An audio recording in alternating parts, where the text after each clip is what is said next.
I am unashamed. What about you? Welcome back to Unashamed. And believe it or not, Jay, Zach is back in the house. We've been missing him a few episodes. Zach, welcome back to the Unashamed Pie. I feel like you're a guest. You've been gone so long. Yeah, it's good to be back. Was there a resurrection involved in this? Is there a resurrection involved? I was with your brother, both of y'all's brother, Willie Robertson out in San Diego. Oh, he told me he was in San Diego. I didn't realize that was included you. But it was cold. Yeah, it was freezing cold, and it was raining. I'm like, what? I mean, it was strange. The weather was very strange because every time I've been to sunny San Diego, it was not very sunny. Before we get to our text, Jase, we're wearing poncho shirts. Well, Zach, you are too today. Yeah, Poncho's one of our sponsors, one of our partners. And Jase, they wanted us to wear the same shirt today, but you and I don't. I mean, it's like when Lisa tried to get. You remember back in the day when they had the airbrush, his and hers. My wife is all the time, and I mean all the time, as in the last 35 years. Tried to coordinate like Christmas pictures. I felt like that's what happened when I came in today. They were trying to get Jase and I to wear the same shirt. I thought you and I are in the same size now, but still no, because I'm wearing a large, and I thought you wore a large, but you're wearing a medium. I'm wearing a medium, and it's a little big on me now. So, but it's because I do stuff. That's what you and Zach don't realize. I mean, Zach I still do stuff. I'm just a little. Zach went to a meeting, and it lasted a week. Yeah. Well, sitting around eating bonbons and donuts for a week. I went treasure hunting yesterday from about 8 a.m. till dark. I walked more miles than you probably walked, Al, and you're in decent shape now. I walked about 3 miles yesterday myself. So Zach, you've been high on poncho shirts for a long time, right? Before they were ever. Well, what's funny is I had this shirt a while back, and I got a lot of people believe it or not, this is going to shock y'all, but I'm kind of a fashion icon for the Unashamed Nation. I'll get emails. I'm telling you.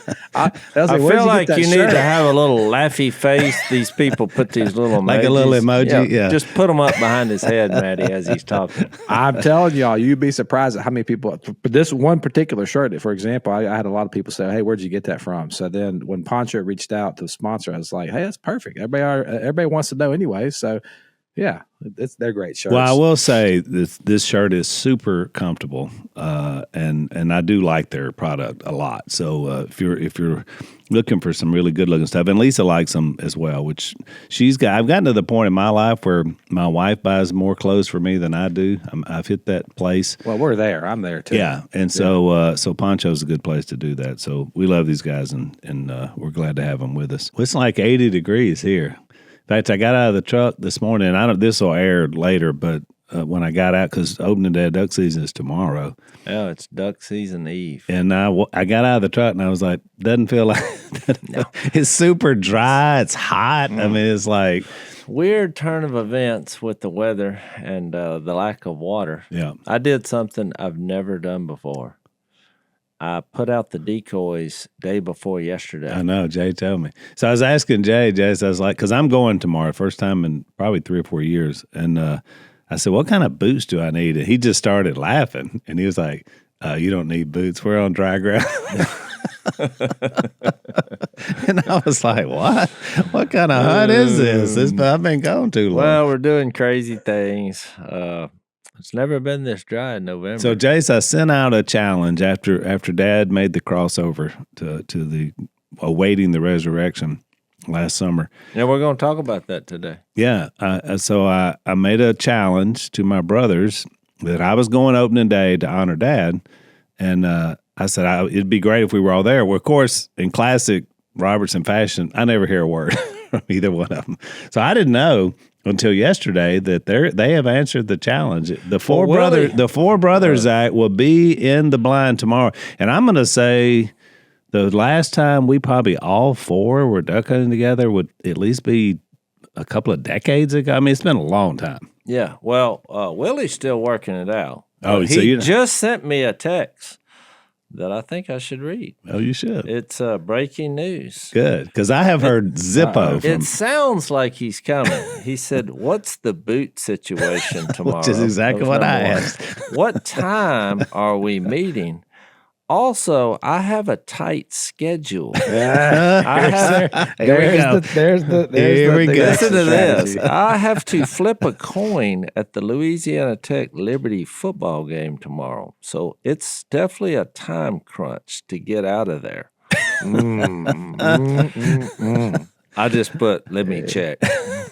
Because we were about to start. That's so funny. But it sounds like he's coming. And I wonder, is that game in Ruston or in? I guess. Oh, so I think he was kind of sowing the seed. I mean, he's sowing the seed for. So he's only going to be there for a minute, is what he's. You got to remember about Willie. He's not known for his duck hunting. No, he's never loved it. But he's not an idiot. No. So he realizes it's 80 degrees. Yeah. It hasn't rained in weeks. Yeah, we're not. Our expectations are. What are we doing here? I want to just plant the seed that I want to leave as soon as possible. Exactly. And I don't really blame him, but you never know. It is opening day. Well, the difference is, so he probably called his assistant and said, "Get me something to do tomorrow. I need anything. Yeah, line something up so I can get out of that. Something up." But no, Willie's still going off of the old ways it used to be when Dad was there, because Dad ran a tight ship and he didn't like anybody leaving early. And so, like, if you had to go, it was always awkward because he would not be happy with you for leaving, because it causes a bit of an uproar to get somebody out of the blind, take them to the bank, which, probably tomorrow's not going to be that big of a deal because you can walk wherever you got to go. This will be the easiest hunt. It's on the closest proximity of our property. It's the only place we have water. I was having to find guns. I was having to go through all my stuff. I've already brushed the blind. And actually, Willie, a couple of his employees came with me and Jay and worked. I've never seen that from any employee at Duck Commander. Working is usually optional. But that may be because the big man is coming. Maybe you got his little entourage. I'm not sure what happened. Well, I think they'll be filming it, so because we're all together. But it is a great honor for Dad. I mean, the reason I'm doing it is because of Dad. So I'm excited. My dad's last official duck hunt was opening day last year. So here we go. We're passing the legacy on. Yeah, the legacy goes on, which I think will be a cool thing. So I'm super excited. And it just worked out because I'm preaching this week too. So I kind of had legacy on the brain. My topic is forever family. So it's just a lot of cool stuff.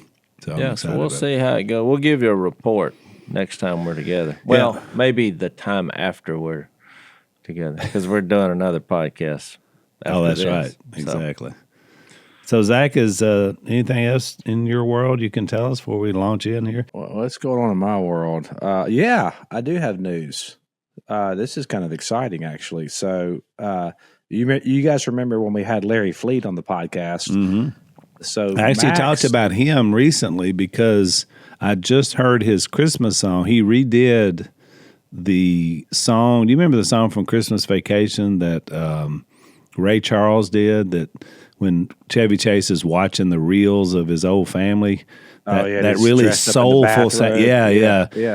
He's redone that song this year and released it for Christmas, and it is so good. And I mentioned I can't remember the song. Is it like but Christmas I remember is the time of year. It's just like a real soulful, beautiful song. I'll find the name of it. All right, tell your story. So, anyways, so I guess Max must have connected with him when they came when we were filming in Nashville, and so Max called me up a couple of days ago and said, "You're never going to guess who reached out and asked us to come open for his tour."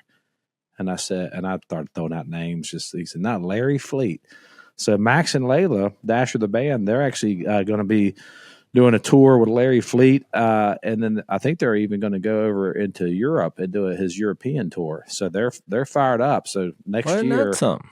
Is Max going to grow his beard out now? Because Larry. I don't think Max has quite got the testosterone levels enough to.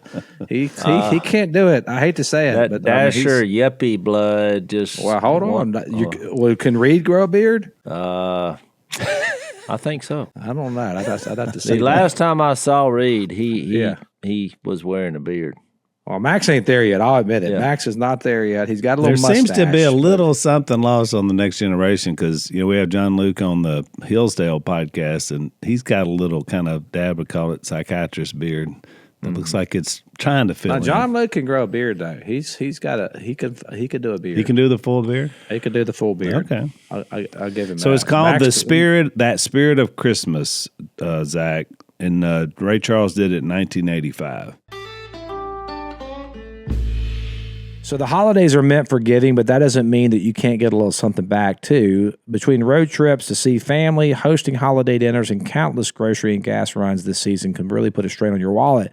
But I want to tell you about the free Upside app that helps you earn cash back on the things that you're already doing. And yes, it is cash back. Over $1 billion given back to users so far. So I just did the math on this. So I have a diesel pickup truck that has the 36-gallon tank. Right now, just right down the road, within a mile of my house, I can get 70 cents a gallon, $25 back in cash back. It's super easy to use, guys. And look, here's the deal. 4 tanks of gas for me, that's $100. That's a date night with my wife. There's over 100,000 gas stations, grocery stores, and restaurants on the Upside app, so cash back is right around the corner.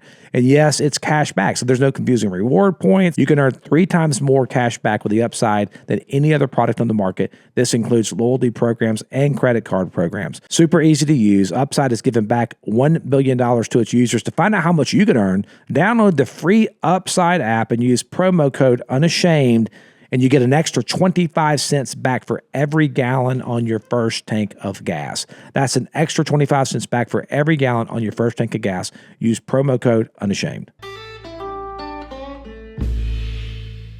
I don't know where to tell y'all to go find out, but they'll be coming to a city near you, and we're going to go to a few of the shows. I don't know where to find that information out. Probably Google Larry Fleet Tour. But yeah, so Layla Max, the Dasher the Band's going to be opening for him, so hopefully that'll be my retirement plan right there if they make it. I'll be like the Jackson 5 dad. You know what I mean? Is that bad? I'm gonna be. I think they're going to say, no, Dad, we're good. Zach's trying to turn around the American dream. He's like, take care of old Dad. That's what I'm saying. I've been poured into this whole thing. I agree, Zach. Boy, when you get stuck in the middle where you're taking care of your kids and kind of doing the same thing towards your parents, we're just kind of trapped in the middle here. It seems like every time I have a conversation with Zach, I end up quoting the Rich Young Ruler verse. Go sell it all, Zach. Sell it all. There may not be anything left to sell if I keep hemorrhaging, but it's funny. But it's all good though. With this meeting that we went to, it was funny because the last, when I was there 4 years ago, was when we got the call about Ruth. And so every time we go to this particular meeting, it brings back that memory of I was about to go on stage and present, and we get the call, and Jill's like, hey, read this text. And it was essentially a young lady who, she was about 21 years old, had some issues, substance abuse, just got out of jail, got pregnant, and had called one of Jill's mom's friends and said, hey, who ran a staffing agency, and said, hey, can you help me get a job because I'm pregnant and I need $600 and whatever to have an abortion.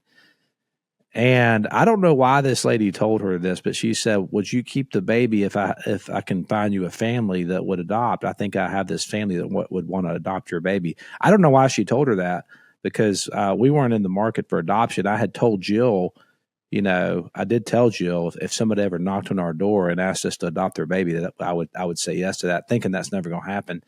And so she called Jill and said, hey, I got this young girl that is wanting you to adopt her baby. Would you guys be willing to do it?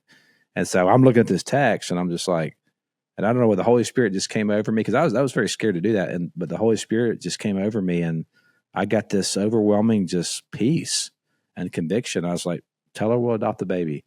And I went on and made the presentation, and I was actually presenting this movie, The Blind, for the first time. And so it's kind of crazy how all that comes full circle. But it was kind of me and Jill we had a couple moments of tears, just remembering how blessed we are now that we have Ruth in our life, and how all that happened. And just that seemingly random moment. It wasn't random on God's part, but it was in our minds, it was kind of random. But then it was like, but the Lord knew what He was doing. So, yeah, it was cool. I don't know if it's because of her story about that you just described, how it all came to be, or what. I'm sure that's part of it.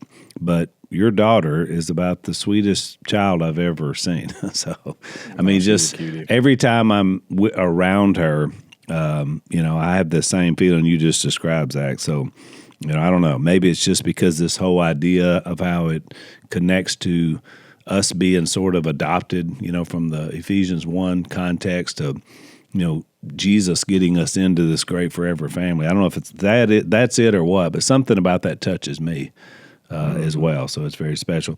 You already get back into John. So Zach, while you've been out, we kind of had a parade of guests, mostly family. Who came in? We had different ones. We had. That means he can't remember. That means I can't remember, but it was people. Some of those people. Some inside our own wings, Jase and I. Some outside, but we had a lot of family. Nobody, of course, could be quiet. They tried to all be their Zach intellectual, but nobody can be Zach. But we kind of been hanging out in John 19 because it is. As one family member put it, it is the biggest moment in human history that we're to at this point in our text and our study. I think it gets even bigger here in about the next chapter, but it's huge. Obviously, what Jesus did for us, and so we've been talking about that, and we're about ready to move to His burial, which is kind of new territory for us. But before we did, I was just going to ask you, because you hadn't been there in a while. We talked about the things Jesus said on the cross, because there were like 7 different statements. 3 are in John. Jase has pointed out that most of those statements were prophesied about in Psalm 22. Yeah, it was kind of fascinating. Yeah, along with like inferred to. Exactly, and then a couple other Psalms as well directly.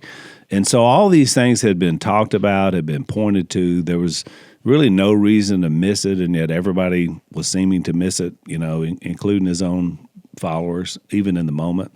And so everybody's wondering what's going on. We also talked about this is the culmination of the signs that John has been kind of talking about, this idea about leading up to the cross, because this is when things are about to diverge and the new kingdom is about to begin. So I just wonder, is there any other comment you want to add to it before we move to them actually putting him in the ground? Because there's a lot of things to talk about with that too. So was there any last things you want to talk about in terms of the crucifixion or Jesus on the cross? Well, I haven't listened to what y'all talked about, so I'd have to go back and see if you hit it all. But I will say this, that I love the end of that Psalm 22 is so powerful, because if you think about how much we talk about the kingdom on this podcast and the generations and the nations coming up that hill to worship the one true God, and how God is just basically, Jay says it this way, that the Bible's a story of how God gets his family back, and like that whole idea. Like, think about that, and if you read the culmination of Psalm 22, that's essentially what he says at the end of Psalm 22, because we'll read Psalm 22 all the time and talk about, when you read the first part of it, you're like, oh my gosh, he's talking about the crucifixion of Jesus. And yeah, he is. I mean, it's very prophetic, but also read the end of it in verse 27, 28. And it takes it back to that eschatological end, which is all the ends of the earth will remember and turn to the Lord, and all the families of the nations will bow down before him, for dominion belongs to the Lord, and he rules over the nations. So even in this passage, which is a prophetic word about the crucifixion of Christ, you still see it's all anchored in that whole Genesis 1. Have dominion, cultivate the earth, be fruitful and multiply, have families, and it's all that is the whole trajectory throughout the entire Bible. So I just love that even in this part of the crucifixion, like the Lord knew, I'm not going to leave this part out. This is why Christ is dying, to accomplish this end, this goal. This is the purpose of the whole thing. So I just wanted to point that out. The "it is finished" point kind of really goes to that idea that was kind of the whole mission. It was all in this moment. Paid is kind of the Hebrew word there for that. Yeah. Just one word, paid. Paid. Well, and I think there's a connection to the first creation Yeah. when he did his work, and now we're set to launch the new creation. Right. And the last verse of that Psalm 22 seems to say the same thing. It is done. The way N.T. Wright puts it, I love it. He says, "Now we enter the 8th day." Is the way he kind of framed it. Well, which I John thought's 20, pretty- verse 1, it starts out on the first day of the week. Right. Okay, so everything's new here. Yeah, which I think is pretty good. So are y'all ready for me to read this next section? Oh, yeah. We get to the end that we read at 37. They will look on the one they have pierced, which is, again, another Psalm 22. And so that's this last moment of Jesus' life. He's dead now. And then we get to verse 38. Later, Joseph of Arimathea asked Pilate for the body of Jesus. Well, somewhere in this process, this happens. Joseph was a disciple of Jesus, but secretly because he feared the Jews.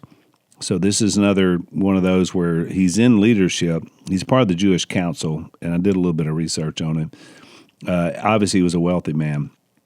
And one of the other Gospels talks about him. It's his tomb that he puts him in because it's pretty close to where they are. With Pilate's permission, he came and took the body away. And here's a little interesting fun fact. He's got our old friend who we've seen a couple other times in John. He was accompanied by Nicodemus, the man who earlier had visited Jesus at night. Nicodemus brought a mixture of myrrh and aloes, about 75 pounds, which would have been very expensive. This idea to wrap Jesus in these spices and everything that they typically would do for a Jewish burial. Taking Jesus' body, the two of them wrapped it with the spices in strips of linen. This was in accordance with Jewish burial customs. At the place where Jesus was crucified, there was a garden. Another garden, Jase. Yeah. And in the garden, a new tomb in which no one had ever been laid. Because it was the Jewish day of preparation, and since the tomb was nearby, they laid Jesus there. And what kind of tomb was it? New. A new tomb for a There new was king. something fixing to happen here that hadn't happened before. Yeah. That wasn't the point, but it really was a new tomb. It was a new kind of tomb. Yeah, exactly. So in the time that I've been endorsing Pure Talk, my wireless company, I can honestly say I've never seen an offer like this, probably from any company out there for that matter. Listen to this. You get unlimited talk, unlimited text, unlimited data, plus a 30 gig hotspot for just $29.95 a month. And that price, guess what? It's locked in for life. I've never heard of anything like this. This is Pure Talk's top tier plan. It's normally about $65 a month, but now through December 7th, it's just $29.95 a month. That's over 50% savings every month for the rest of your life. And yes, that is on their crazy fast 5G network. But heads up, this deal, it's not going to be around long. So make the switch today and then tell all of your friends that you're saving a ton with Pure Talk. Look, making the switch is easy. And I also love the fact that Pure Talk is a veteran-led company committed to serving our veteran community. So go to puretalk.com/unashamed to grab their best unlimited plan for just $29.95 a month for life. Make the switch in as little as 10 minutes. Keep your phone, keep your number, and start saving with unlimited for life for just $29.95 a month. Again, that's puretalk.com/unashamed to switch to my wireless company, Pure Talk. Taxes and fees are not included. Some restrictions apply. See puretalk.com for details. Offer ends December 7th, 2025. It's interesting on the tomb. If you think about the significance of Jesus being buried in the tomb of Joseph of Arimathea, I mean, there's a lot around that, by the way, particularly if you get into apologetics and you start looking at the defense of the Christian faith and how we know Jesus was risen from the dead. So one of the big issues with, I say issues, one of the big evidences of Christ rising from the dead is the fact that he was buried in this particular grave. And the reason why is because the way that you could really prove that Jesus didn't, like there's one way that you could prove that he didn't rise from the dead, and it really is the best way, which is what you do is after he dies, you just produce the body, right? So if you can produce the body, then you can point at the dead body and say, look, he's right there. And so a lot of the scholars have looked at this and they thought, this is very interesting because if they would have buried him in just a normal tomb, as a poor man's tomb, we would have never. I mean, who knows where he would have been buried? But the fact that he was buried in Joseph of Arimathea's tomb, this is a tomb that everyone would have known about. This is a tomb of a rich man. This is a tomb that would have been documented, and so it really is a tremendous evidence in the defense of this claim that Christ rose from the dead, that he was in this particular grave, because people could go back to it and say, "Look, the grave's empty. Look, the grave's empty." Now we don't know where that grave is, primarily because he wasn't in there. And so it was never, the actual grave itself was never memorialized, because that wasn't the point. Like, I think most tombs would be like, I went and saw where I got to go this year to London for the art conference, and I'm a big C.S. Lewis fan. So we went out to the kilns and saw his house, and me and Joe did all that. And then we went and visited his gravesite. Because and there was other tourists out there that were there to commemorate his life, just to be there. His grave is there, and you're looking at this, and it's a very special moment.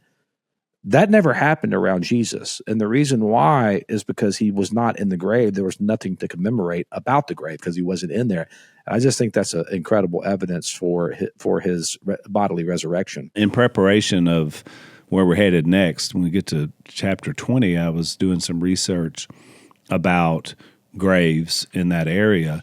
And I didn't know this until I saw it recently, that there was a grave near where they think this area was, is the best way to put it, because you don't know for sure. But they know in the general area where this, and you've probably visited there. I visited there. Yeah. But they said that maybe, right. Possibly. So in that area, they did find a grave that they have taken, that they believe was from the 1st century, but later it would have been right around before 70, so like 66, but enough where it's in that general area, and at least they found a body and how it was wrapped. Of course, the bones were still in it. Now, again, this has nothing to do with Jesus, but what I found interesting is the whole process that's talked about here was exactly as it's described here with this body. So what I'm saying is, you read these things, and for us, we've kind of got our modern way of how we do funerals and all that, but it's exactly the way they did it. And they've actually found a body in the bones wrapped. It's still wrapped in all the stuff they were talking about. Oh, for $15 or $20, which was 3 or 4 years ago, you can go up there,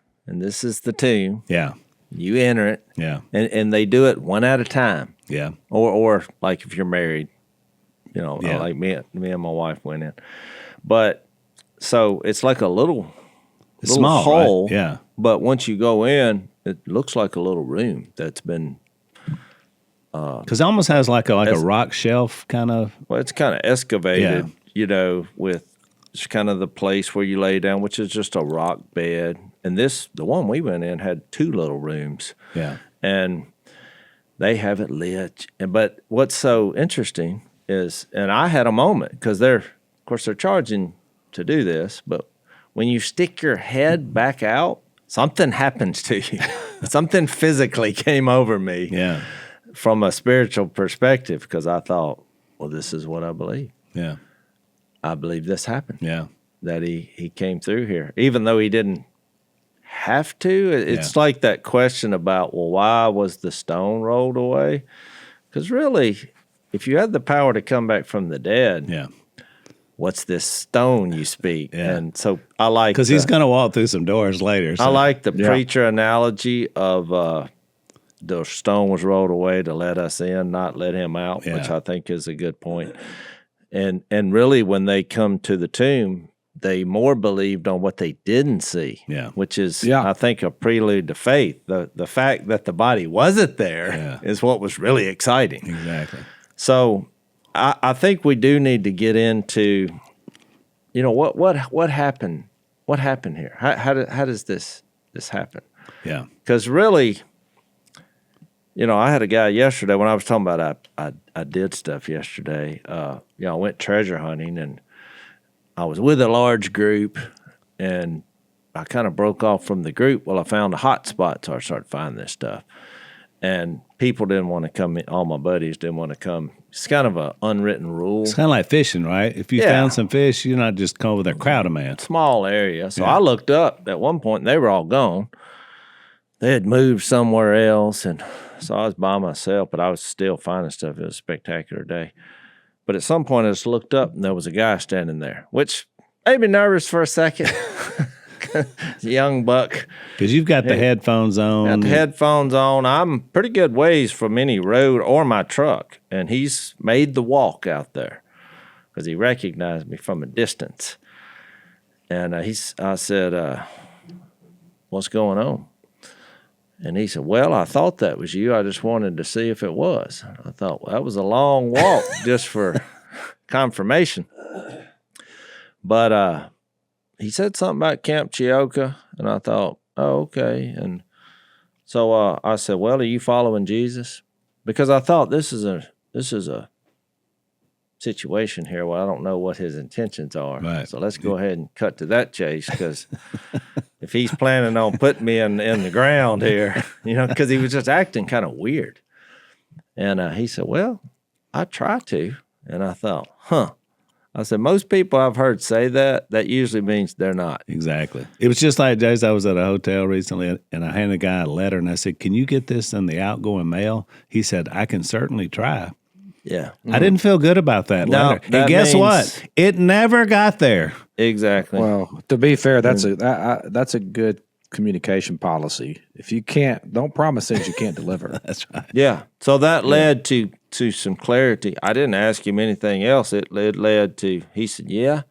He said, I kind of have always felt I'm on the fence. And I said, what fence is that? And he's like, oh, you're right, which I didn't say anything. I just asked another. I was trying to go. You went Jesus on him. You went question by question. I said, what fence is that? And he said, yeah, you're right. He said, I think the devil's fence is in the wrong pasture or something like that. And I said, well, what do you... All you did was ask a question. He took your point. All I did was ask 3 or 4 questions. I said, I love it. What do you plan on doing about this? And he said, well, I don't know. I guess that's why I walked out here. I said, okay, well, here's what I would do. So now who's seeking the treasure in the field? So after those 3 questions, what's actually interesting is while I'm at that point of the conversation, another person pulls up and starts walking out toward me and him. And I said, well, looks like I have another person on their way out here to hear this same story. But because he never said why he was there, never said. I said, you need to go get you a Bible and read the book of John and look at who Jesus is. And then go all in. Because you're right, to your point about the fence. You're either all in or all out. I said, where do you think you are? And he said, I think I'm all out. I said, well, go get you a Bible. So he got off the fence before the conversation was over. He turned around and took it's half a mile walk back here. So the next guy who I actually recognized was part of the other crew. Yeah. But in the moment, I wasn't sure who he was. Yeah. And he said, what was all that about? I said, he came out here and so I told him about Jesus. he was just coming to check on you, I guess. Yeah. He thought, who is this? Because the guy looked, looked kind of like weird. He's on the fence. Yeah. Well, I just thought it took a lot for a person to park their vehicle and walk. Yeah. But to my point, the reason I brought that up, I think when you get to this section, I mean, we're just reading the details, to Zach's point, about what happened, which seems like this was an occurrence in human history where this went down. And you can go over to Israel and see how they buried people, but I think the number one question that I get is, what happens when you die? We were talking about my dad. What's happening right now? Yeah.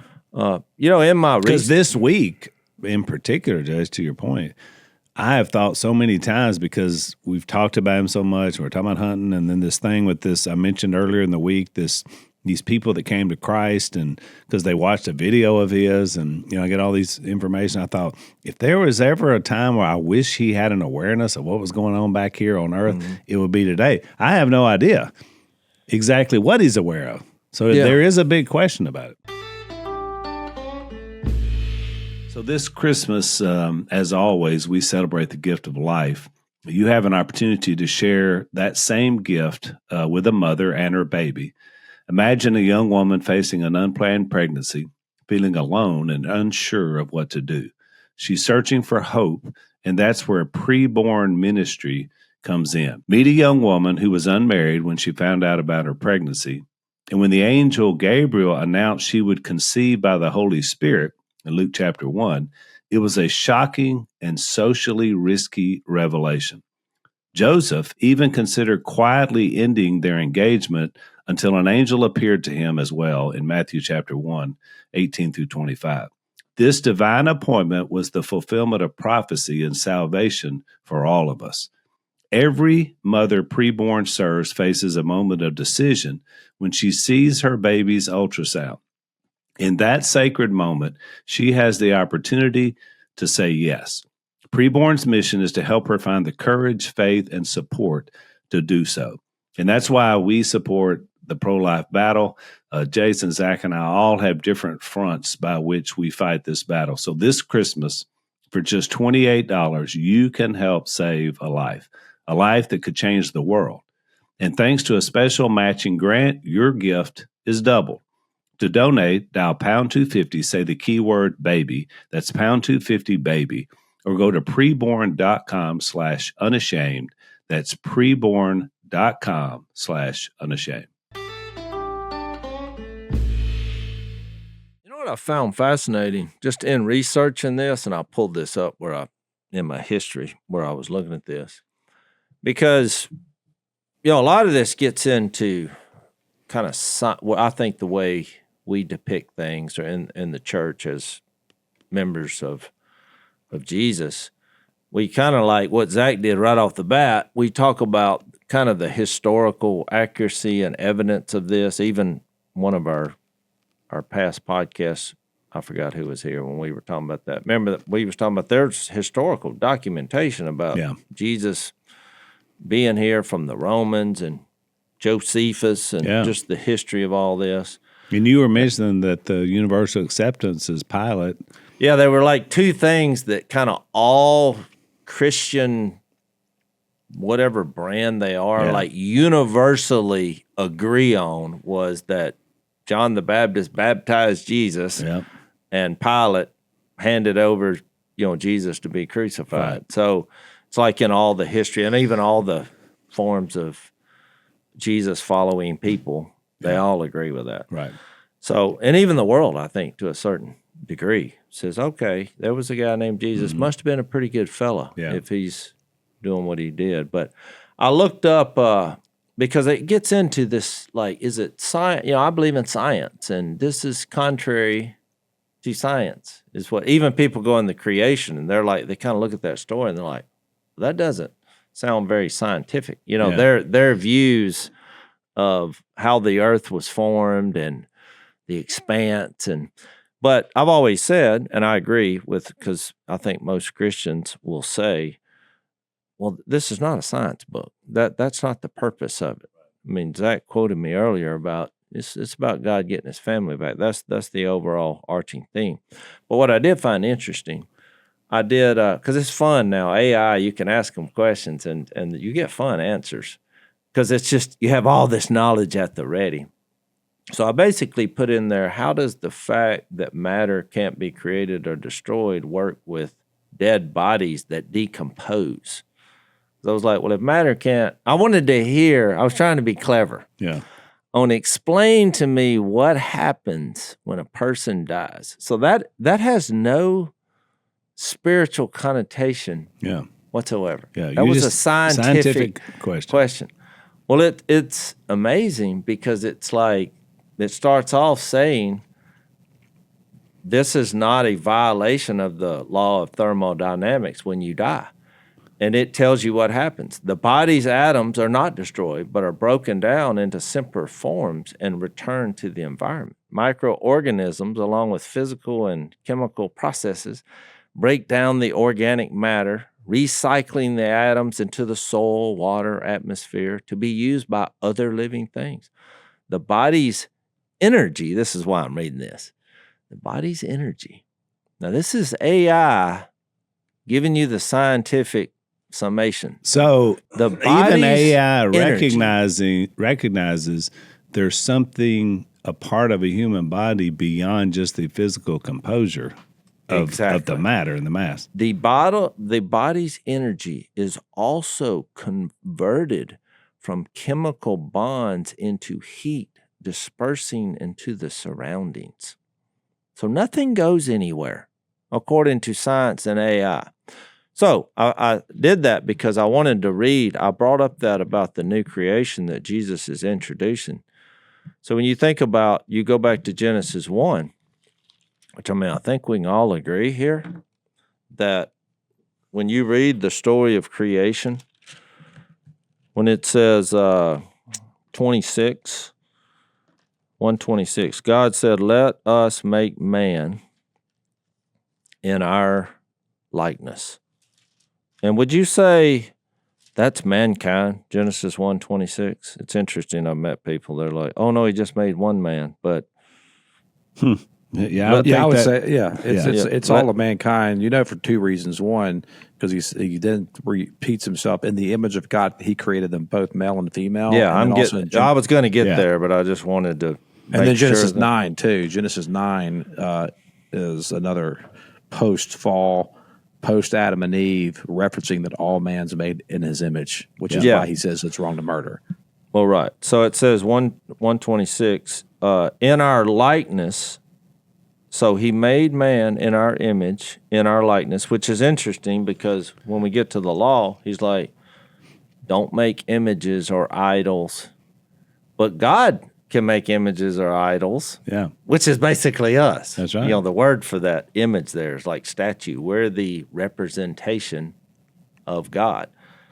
And then it says, and then he gives us a job. So he made humans and let them rule over the fish. So, and this is interesting that humans were created to rule over the fish, the birds, the sea, over all the earth, and over all the creatures that move along the ground. So verse 27, so God created man, there it is again, in his own image, in the image of God, he created him.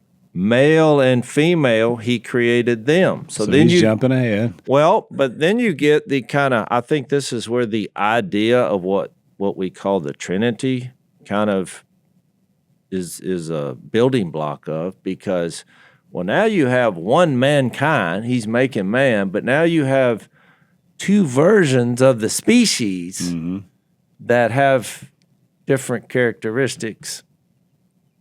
So I think that's interesting. Because if you're made in his image, well, now he's male and female, and you thank God, Jesus, the Holy Spirit. And by the way, then those two they then have the capacity, and it's godlike, to then create another new life. Yeah. So, I would actually argue that when he says, let us make man in our image, he is speaking about not just Adam. He's speaking about male and female together in a union. Because I do, to your point, Jase, I think it mirrors his nature, right? You have the loved and the beloved and the lover. And then the creation of life between them is love itself, which is new life, which is Father, Son, spilling out into Holy Spirit eternally. And marriage reflects that. Which is why you see all the family reference when you get into the New Testament, the New Covenant. It's all about family, right? The children of God, brothers and sisters. I mean, you see all that terminology describing his people. It's a family. It's a family. It's the whole nature. So then he goes on to say, you say, what does this have to do with the burial of Jesus? Well, I think you have to go back and kind of look when this wasn't just a man. This was God being a man. Yeah. And so when he died, what happened? Well, you go back and see what is the makeup of a man. So you have, where does it say he took him from the dust of the earth? Where's that at? That's in 2:7. So 2:7, let's read that. The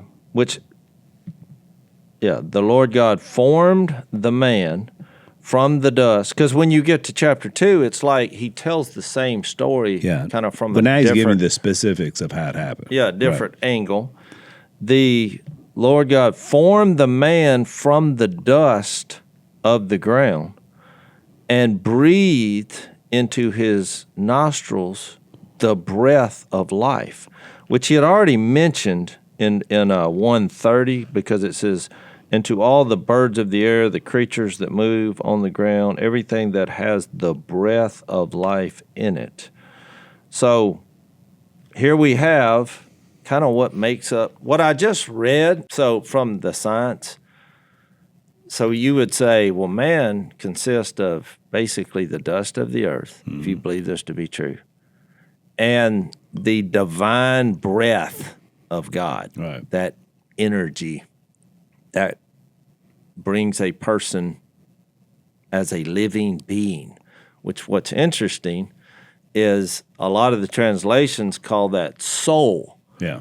which can be confused. Yeah. Because think of that song. What's the psalm that says, "As the deer pants for the water, so my soul longs after you"?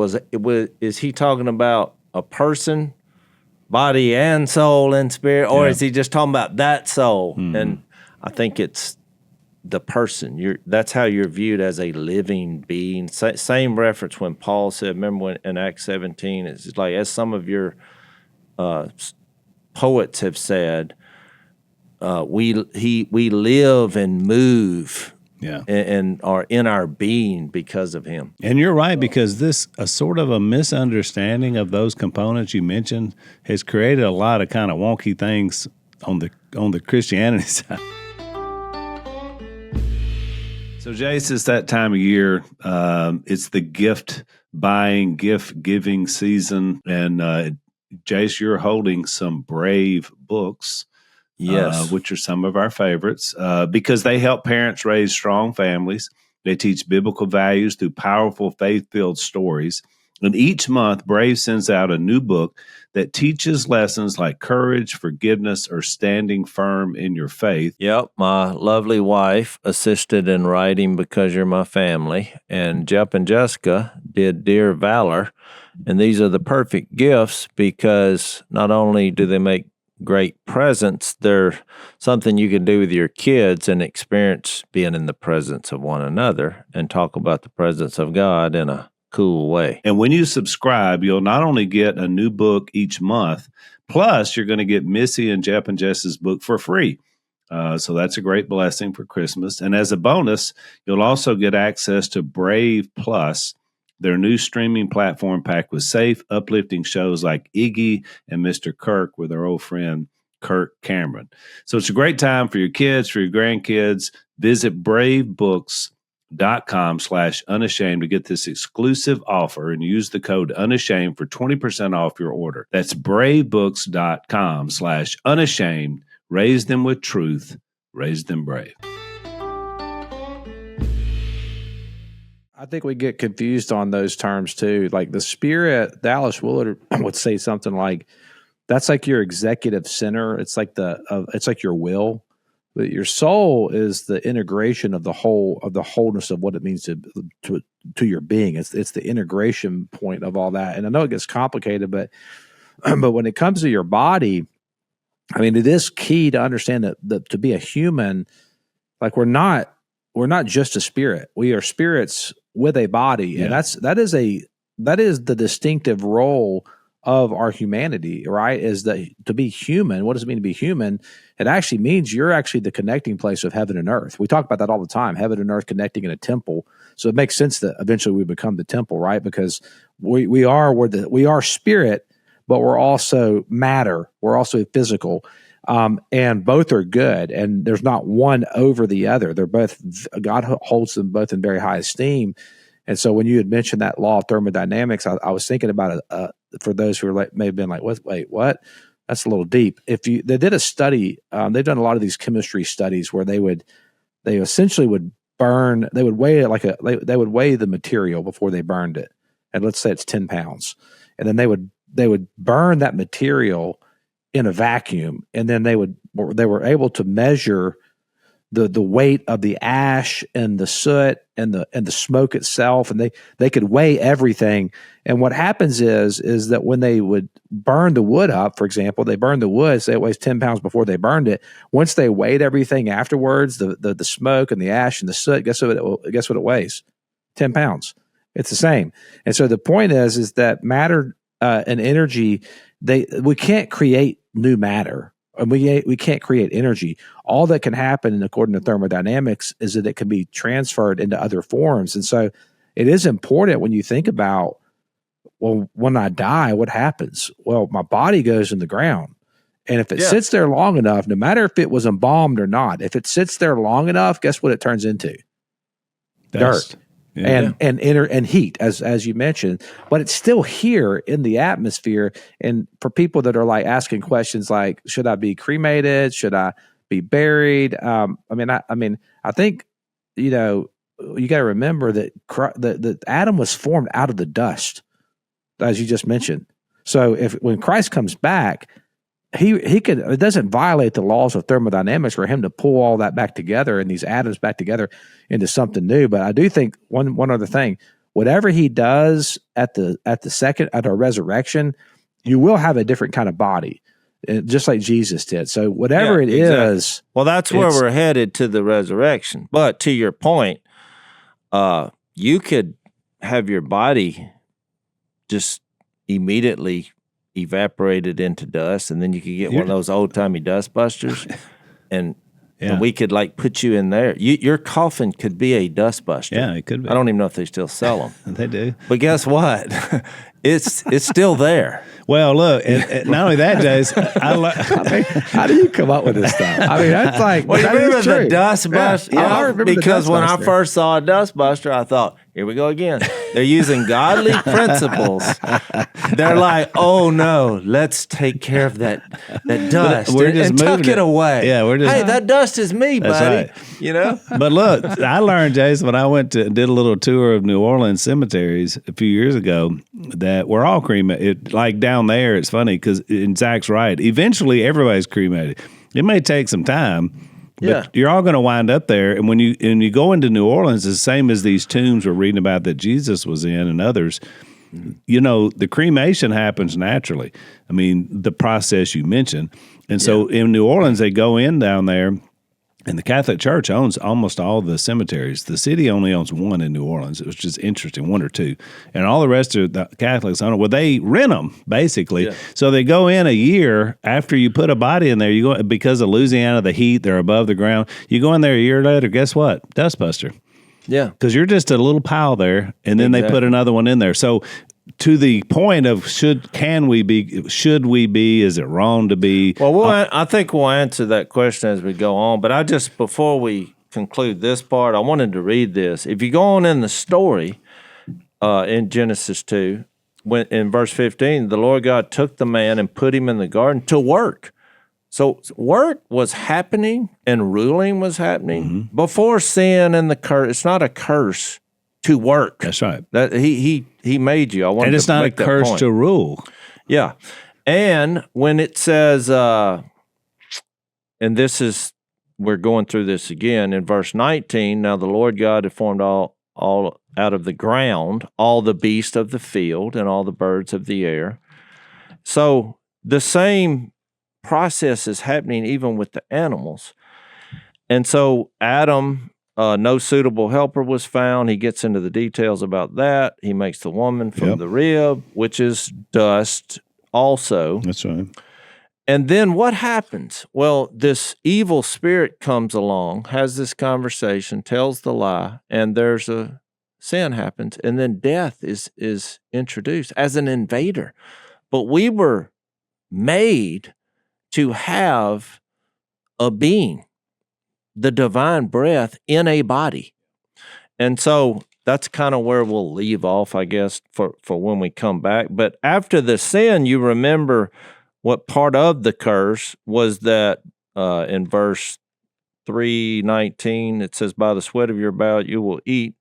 Not because they had to work, but because now there's thorns and all these different kind of obstacles. Evil has been unleashed. Yeah, until you return to the ground, since from it you were taken. And then he has this little deal about the tree of life. And then you realize what eternal life is. It's a gift. Even they were created and given a gift to live eternal, but their bodies were perishable. Yeah. Well, why was there a tree of life there? It was a gift of God, Right. because it is a gift of God and Yeah. will always be a gift of God to Right. live forever. So that's kind of where this is coming from, and then we'll bring it to. And that also, I love that we're leaving here, because that also explains what a big deal this is about the body of Jesus being on that cross and now in that tomb, will later be resurrected, because this changes everything. This is a reset.